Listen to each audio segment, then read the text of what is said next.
Hello everyone and welcome to the program Midday Discourse on Global Television. I am Samuel Odi. Hope you all had an amazing weekend, though this past weekend was filled with lots of elections and lots of reactions from Nigerians and state governments and even Nigerians in diaspora. We're just reacting to, how election played out in some parts of Nigeria, even the one that concluded in Edo, where a whole lot of persons are still having mixed reaction about the way the election went and all. Talking about Rivers State, where some political parties had to pull out, and then just a whole lot going on in the political scene here in Nigeria, and we are going to be extraying, what grassroots polls and the takes of our democracy really is. Do people still have the power to decide who is going to rule them? That's one of the angles that we're going to be, looking at, or we're just being ruled decisively by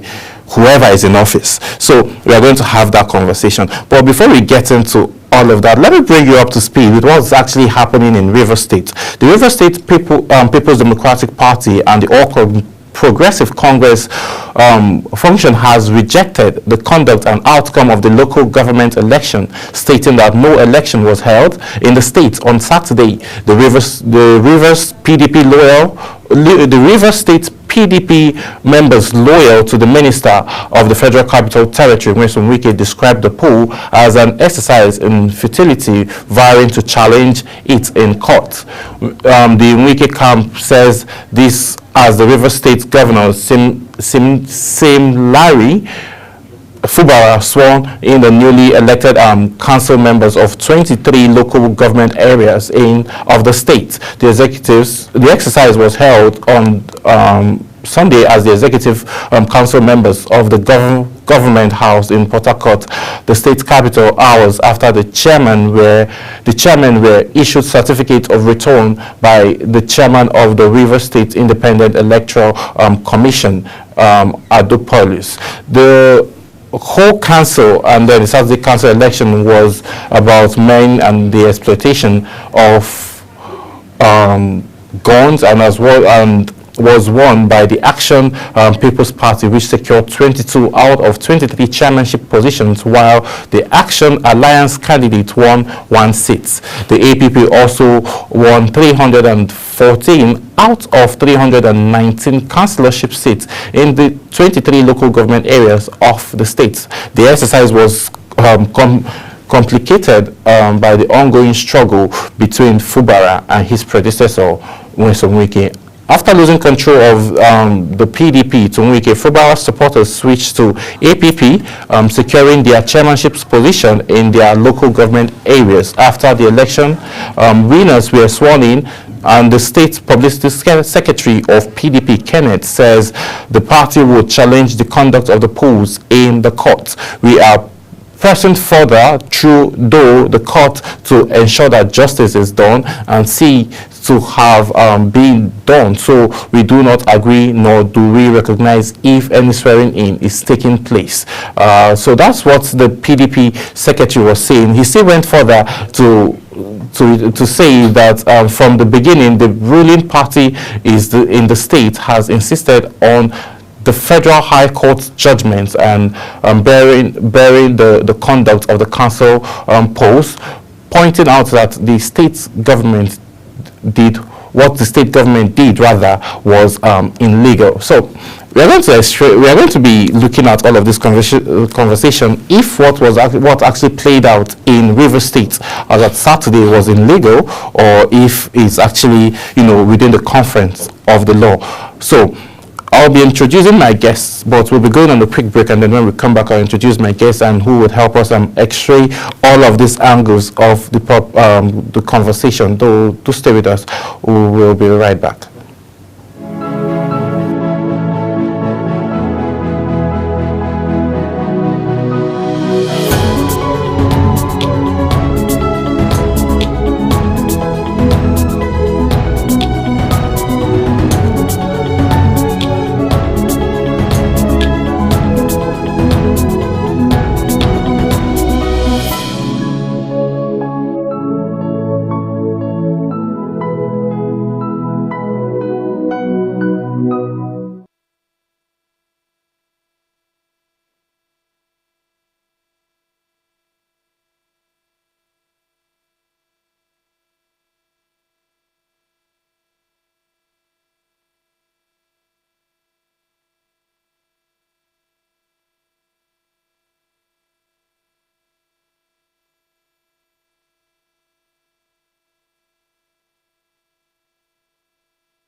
Yes, many thanks for staying with us. If you're just joining, this is Midday Discourse on Global Television, and you're right on time because we're about to dive in straight into the conversation. We're looking at grassroots polls and a test of Nigerians' democracy. I have with me live in the studio who is going to help us x-ray this conversation, the person of Abdullahi Mohammed, who is a public affairs analyst. Good afternoon, Abdullahi. Good afternoon. Yes, so thank you so much for joining. So now, let's get into it. Looking at what has been playing out, from Bauchi State election, Edo State, even Ondo that is coming up, and then, if just this past weekend now we had like 4 states where they had conducted elections, right? So now, let's just major. We are going to focus more on what's happening on the grassroots level, right? But now, let's just the most recent, which is River State, where we've had back and forth between a political godfather and a political godson. So they've been having their back and forth, one saying someone signed something and it's not living up to what he signed, and he's trying to be the big dog in the room while there are people that brought you to the room first. But having that conversation, what's your reaction to, APP sweeping 22 polls in River State? Well, if you look at... We've not been hearing about APP in a while now. So, APP and then, 22 swept by APP and then 1 by Action Alliance. That's 23. What's your reaction to those polls? Well, what happened in River State, I wouldn't even say it's one of the best elections I've seen, but I will tell you that it's the best election I've seen since I was born. So what happened was that if you look at it, there were a lot of issues in the PDP. Yes. And, the PDP and APC were saying election should not hold. Why should election not hold? It is something that all the states have been doing. And a lot of states have done theirs, like Bauchi, Edo, and the rest. So why will River State not hold election? Why is it that everything in Nigeria is going well? When it comes to that of River State, there will be a problem. River State is not an exception for carrying out a democratic process. So River State should carry out a democratic process in line with the Constitution of the Federal Republic of Nigeria. And when you look at Section 84 of the Electoral Act, it says no court can stop election. And what Rivers did was legal. It was an act of democracy, and it was done. What can you say what can you say to, before you still get back to your conversation, but what can you say is, the court ordered the police to stay away, right? Yes. So what's your reaction to that? Isn't that like a civil responsibility? It's not part of the job of the police to, safeguard the lives and properties of citizens when they come out to exercise their rights? Yes. It is, in Nigeria, we don't used to have election without the security personnel, because we know all those disruptions happen during election. You see where hoodlums will come and snatch the ballot box and go. But in River State, the governor have seen that there's a compromise between the police and some other people there at the federal level. So he now saw it, that this is what is going to happen because police are compromising. Because when you look at it, even the election that was held in River State, I saw the video myself, channels recorded it, where police came to some polling units and they disrupted and carried away ballot boxes. So these are people you are talking of, it is part of a public responsibility for them to safeguard the lives and property of people. And these are same people coming to disrupt election. It's not something, I'm not criticizing. It's something that was... It was alleged that it was the police. Yes, and I saw a video where the police were holding the ballot boxes. So that was why they said, okay, police should not even come. They would do it themselves. And in that cause, people had election peacefully. There was no fight and all. So for a state like River State, you know how rugged and how dogged the people of River State are. Is an oil producing state? Yes, number one. And for them to even have their election without policemen, it's something that you should give credit, a very big credit to the governor. You can see all over Nigeria, people are eulogizing the governor that he has done he has broken record. He's the governor, let's say the first governor that have done election without even policemen. So you can imagine. So that means people knows what they want for themselves. If they are allowed, then they should. They know the impact of being careful. They know the impact of staying peaceful. They know the impact of peaceful coexistence. So that means, you know, the people knows what they want, and they had it in a very peaceful way, and they got their results. Okay, looking at talking about getting results now and all. PDP now and, you know, APC. Yeah. At some point they pulled out. Yes. And then a day before the election, the All Progressive Party members, you know, via their X handle, encouraged supporters of PDP to still go and cast their, you know, their votes, not minding what is going on. But with that being said, do you think it's okay for them to say that they want to go to court and challenge and then calling the acts that happen as something illegal? It is very okay for them to say. It is very okay for them to say they want to go to court because it is not against human rights. Okay. Yes. That is even the normal distance when a lot of the PDP members in Rivers at that time they told some people now go to court. I can remember during the 2023 presidential election when Yesom was the governor of Rivers State. I remember the time he has issues with the PDP, particularly the presidential candidate at the time, Alhaji Atiku Abubakar. I can remember when he came during a function when he was mocking the PDP members. He said they went for the distance. He said he was watching them on the distance on television protesting. He said, what do I do that? All we are saying, that he was even making them they have turned to labor union, they have turned to student union, and Luther continua.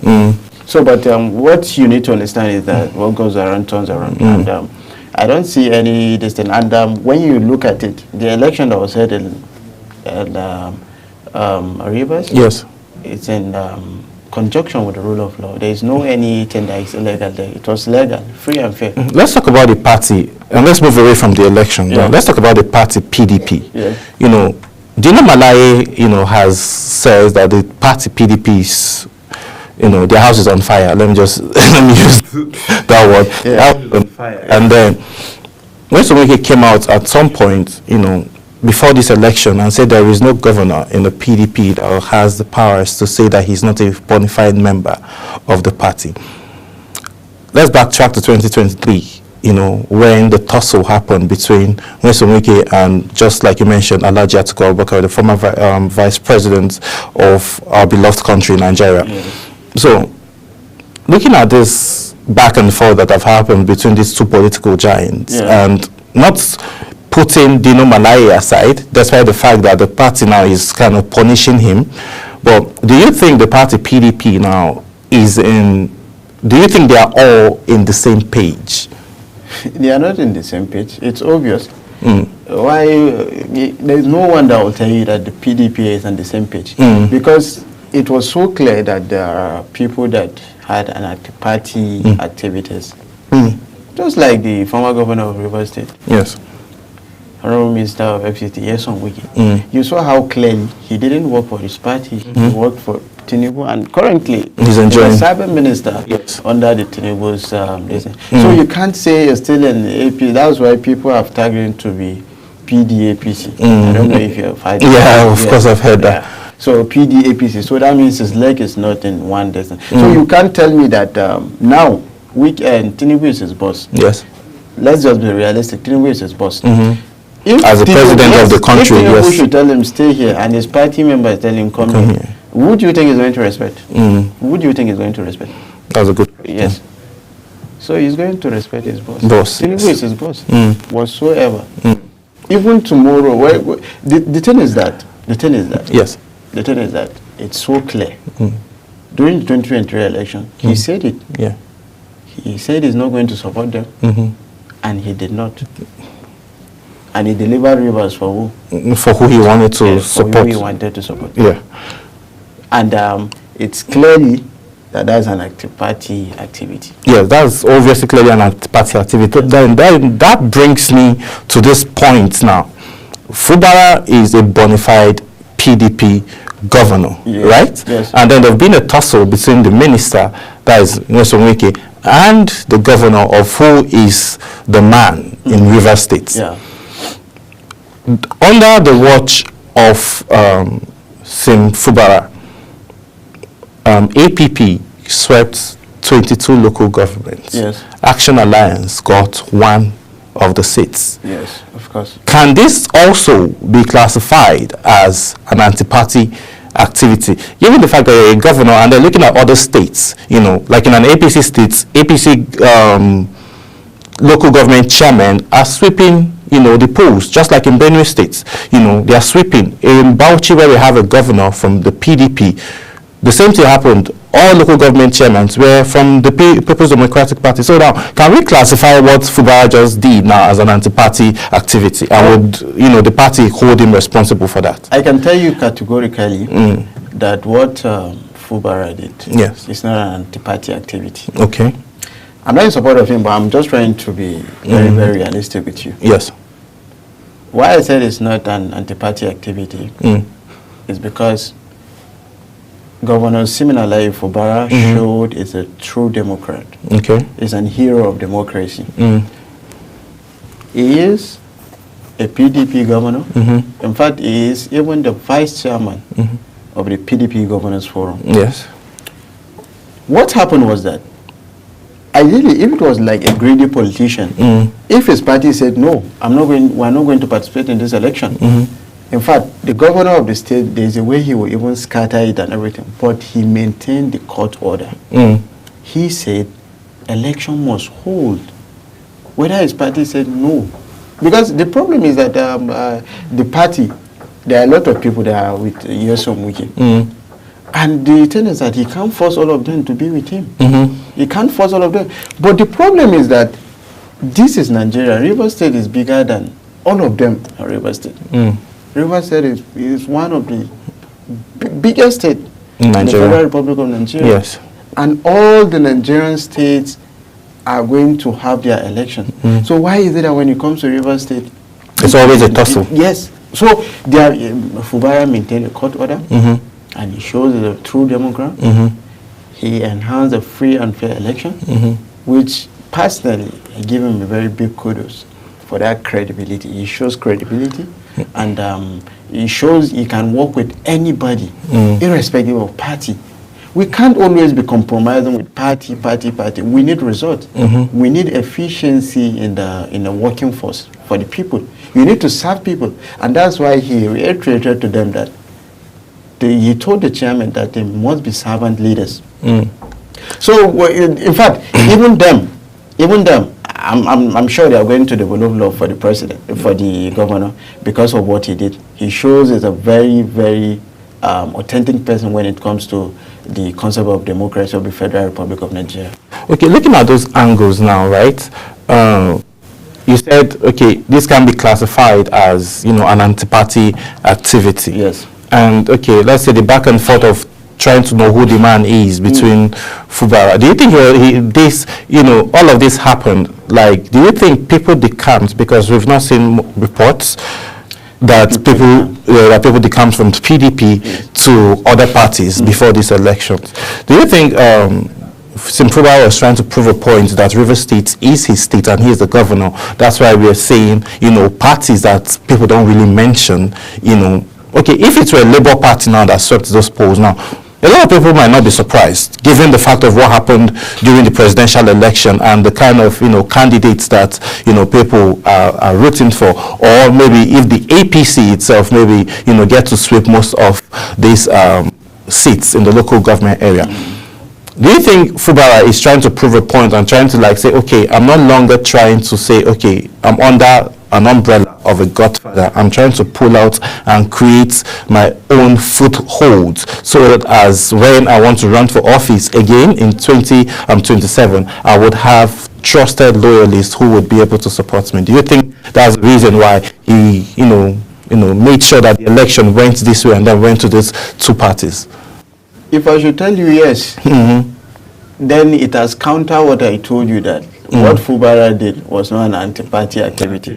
And I still stand on it. Fubara just allowed a free and fair election, and it came on like that. Yes. APP, he has never been in APP. So people came out for chairmanship and they voted them. So they won the election. So we'll just take it just like the way that a bike man came out as a House of Reps member in Kaduna State as under the umbrella of Labour Party. That's why I told you. That's why I told you. I told you that for what he did, for him acting as a true Democrat, those APP members will develop passion for him. I'm very sure, and they can give him all the necessary support he wants. Yes. Before we get into the next conversation, even showing yourself as a true Democrat is also in line with you forming a structure, because people will be amazed, and people that are amazed will come to you definitely. Do you think we're enjoying the dividends of democracy in the grassroots level? Not yet. We'll be going on a quick break, and when we return back, Midday Discourse continues.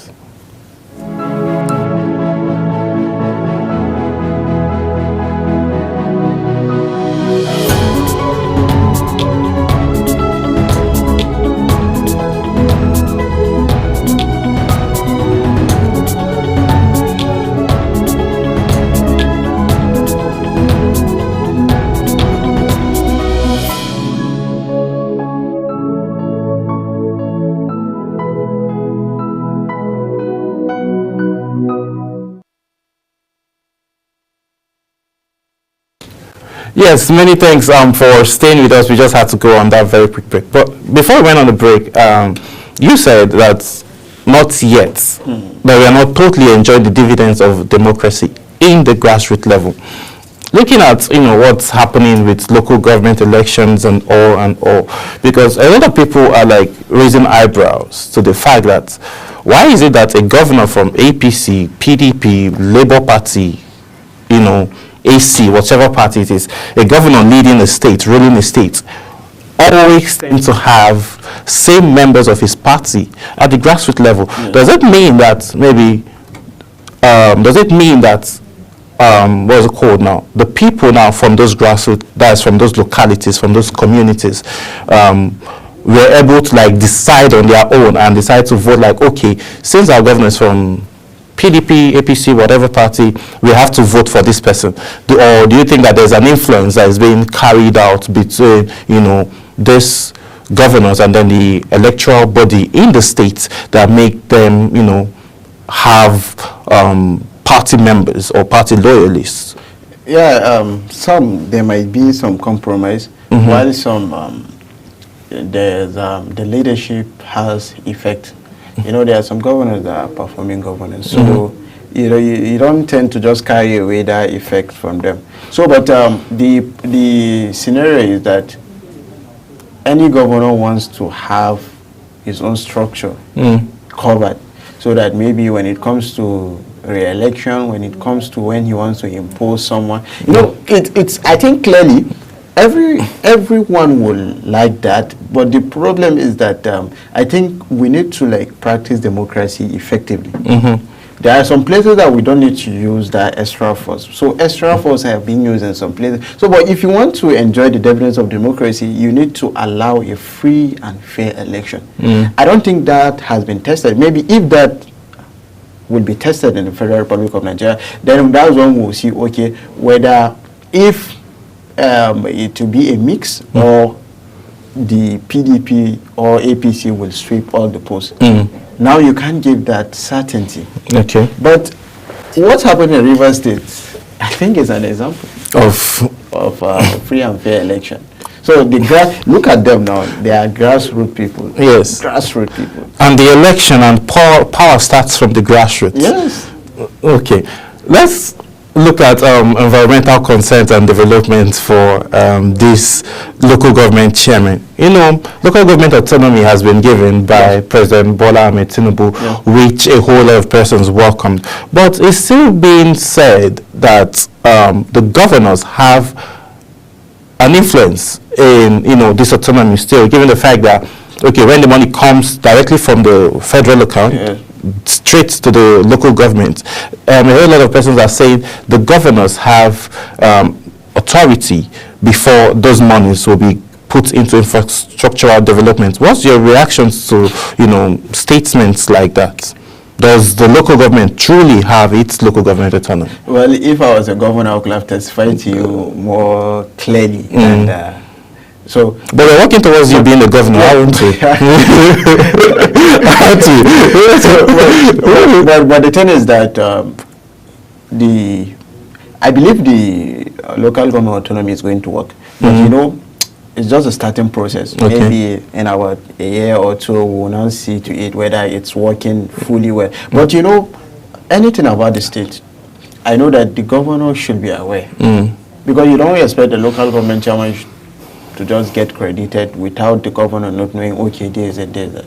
Definitely, there might be some talks with the governor. The governor will be aware that this is how. But the thing is that what we should be considered here, what we need to like look at is that, is the money going to the local government account or it's coming to the state account, then the state will now transfer it to the local government. So the most important thing here is that, according to the judgment, the money for local government will not come to the state. It will go to the local government account directly. So that means the governor is not going to be a signatory to that money. So that is the main thing we should look at. So I don't know if the judgment is working or it's working. So I feel, and the thing is that the governors also should allow it to be very transparent. So, but I believe if that is what the law says, and all the governors have accepted that. So I believe, let's see from now to, since it's just like a new baby in town. So an infant. Let's see how it goes. Let's see how it goes, like from 2025. But I believe if they are law-abiding citizens, this is how it's supposed to be. Okay, looking at, you know, the grassroots is actually where everything starts from. And then we have a whole lot of, looking at our schools in the grassroots, school, healthcare, you know, everything, welfare and all of that. So what initiatives do you think will be implemented by this chairman that just assumed office to improve education, healthcare, and security, majorly security at the local level, given the fact that they now have local government autonomy? Yeah, you know, the problem of like insecurity, there was a time I sat down, so I was now thinking. I said, sometimes why we have these bogus issues is that we have too much negligence. A place where lives on properties are, you should put security in place. There are places that I can as well tell you that there are no security. It's only when something happens that you see, because it's an open space. So these are the kind of things we need to like put in place. We should be alert. Okay, we should be on alert that, okay, these are the kind of things that would happen. So we should have those measures. We should have those measures to tackle all those. And what the local governments are to do, the local government chairmen are to do is that, you know, they know the problem of the people. Just like now, things are very, very expensive. Things are very, very hard. What people need to do is to prioritize the needs of the people, and also not just prioritizing the needs of the people. They should look at those permanent solutions, not temporary solutions. That is long-term? Yes, they should look at long-term solution. Because now you can't come and be sharing, you know, what is common nowadays? Sharing relief items, food, all this. Most times they share this when people don't even have a place to lay their head. So how do you expect them to cook? Exactly. That's a good. You give them rice, you give them semovita, you give them maize. So how are they going to cook it? They don't even have, some don't even have groundnut oil. Some don't even have the pot to do it. So what they need to do, they should be a very, very, what they need to do, instead of sharing those, I believe in, if you can even give a token, a reasonable token, go open a business. Set up SMEs for this. Yes, have a skill acquisition training for. And when you set up all those things, you tend to even have some people that will come and even benefit. So some people might have that as a source of their living. Yeah. Yes. So you need to empower people with something sustainable, considering the way the country is. Not only sharing pallet. When you give me rice now, in 1 week it's finished. Yeah. Because you have a lot of people around you. Not only you'll be taking it. So those are the kind of things they should look. They should prioritize education. We should not compromise education. Yeah, education, healthcare. These are one of the key things people should prioritize in the grassroots level. Like the chairman, newly elected, they should look at the level of the healthcare. Yes. They should look at education. They should look at infrastructure. Then security. Yeah. I'm telling you, these 4 things, when you tackle them very well, honestly, to give you a very good credit, everyone will see you as someone that is viable enough as a leader. Because leadership is all about you need to come and understand what's happening, what are the problems. Dialogue with your people. So how do you the local government now engage with citizens and encourage them to participate more in governance? Looking at the various challenges majorly that have struck the northeast area, for the past decade now, there have been either one challenge is either Boko Haram in Borno State, it's either we witness banditry, kidnapping on Abuja-Kaduna Expressway, and let's not even get started with Zamfara and Katsina. These people have been hit the most. Okay, we haven't talking about insecurity there now. Natural disaster now came with its own challenges. So how can despite all these turmoils and back and forth, promises, how can this local government chairman now get involved and then talk to these people to participate in governance? Yeah, I can tell you that there is no person coming out for election that does not have followers, and anyone that comes out for chairman, clearly I know it should be someone that understands the grassroots. If you want to engage with people, there are people that even go when they want to do. The problem is that we only know how to get something, but when we get it, we don't know how to proffer solution, which is not good. When people are going for campaigns, you will hear people having door-to-door campaign, lungu. They know all the news and credit. Just like what happened in Lagos State, where someone was literally a phone repairer, a hairstylist, he was literally everything. Yeah, everything. So they know this thing. They know this and how to dialogue with people. In fact, I know you can't get everybody, but at least there are some certain locations whereby you can dialogue with. Maybe you can go to a very big market. You can go to schools, you can go to healthcare centers, you can go to universities, you can go to college of education. That's how you get people. That's how you get. In fact, you can even target a youthful population areas. These are places that you get youthful population. The schools, the colleges, the universities. You go there, you get this, you dialogue with them. You should, there are different leadership forms you are going to adapt. If you are truly a leader, there is the democratic leadership style. You apply the transformational leadership. There are places whereby you will be the person to champion more decisions. There are places whereby you need to bring in a democratic way where people will engage. Yes. You understand? So you can't just be a leader that you just do what you want to do, or you just be controlled by people. How do you think this guy is now, that is the chairman now, would be able to, focus more and, try to curb out? Corruption has eaten so deep. Very. And now it's more like them having more monies, and a whole lot of things will be expected. But how do you think corruption now can be managed at the grassroots level? What I think is that the people should be very, very proactive. If it is, if it has come to a stage that the masses should even disgrace their leader, they should. Are you sure we are not at that pace now? We are getting there because the eye is now clearing bit by bit. Yes. So if it is once you give you someone your mandate, then monitor the situation. If that person is actually serving you guys well, then you gave him thumbs up. But if that person is not doing it, then you need to safeguard your property. You need to that person you gave your mandate, your trust and everything, you need to also watch out. You should not compromise. Let this one not give you money and no. One of the important things is that when you are getting into a leadership space, yes, you should try and make people that will tell you the truth closer to you. But those are the kind of things we are neglecting. And let me tell you something. If you don't have a good advisor, there is no way you are going to make a good leader. Because you need to listen from them. And also, anything you want to do, you need to tell them first.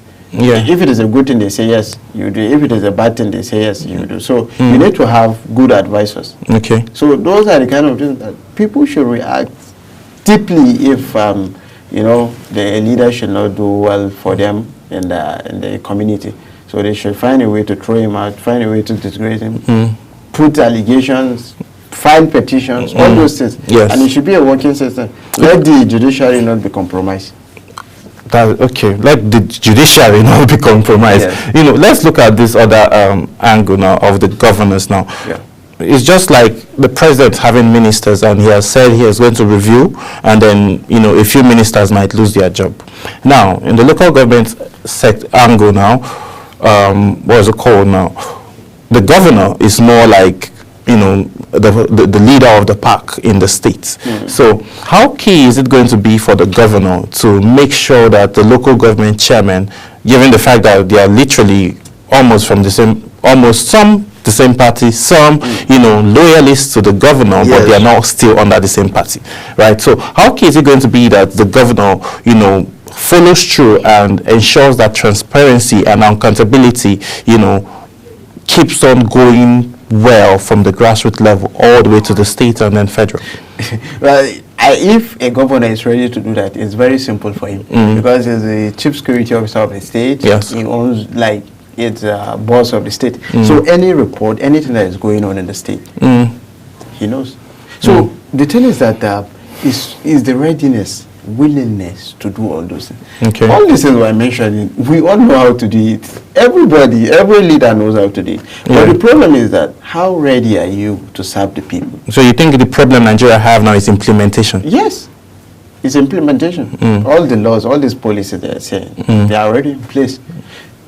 These people they are saying they know better than us. In fact, they know how to do it. Even though it seems hard, maybe they know one or two shortcuts for sustainability of the people.